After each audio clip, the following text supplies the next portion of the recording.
Hi everyone, my name is Costa, and in today's quick tutorial I'm gonna show you how to copy this design from Figma to Framer. And by the way, I have this landing page from the Figma community. It's totally free and you can also use it. Just look up for landing page and you will definitely find it. So all you have to do is select the design that you want to copy to Framer, then look up for this plugin called Figma to HTML with Framer.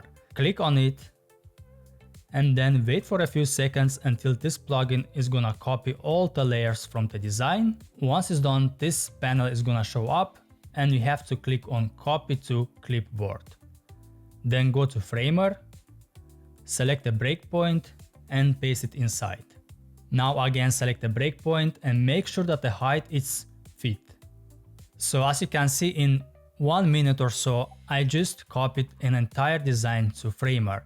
Now unfortunately that is not very responsive, so you have to do a lot of things manually. For example, first let's select the hero section and change the width from fixed to fill. You have to do every single section manually.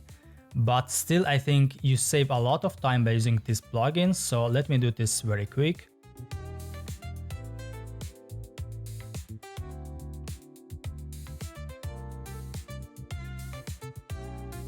So in not even 4 minutes I was able to create this, and otherwise it will take maybe 1 hour or 2 hours, so I would say that is really worth using it instead of just doing from scratch. That is it guys, thank you so much for watching, see you next time.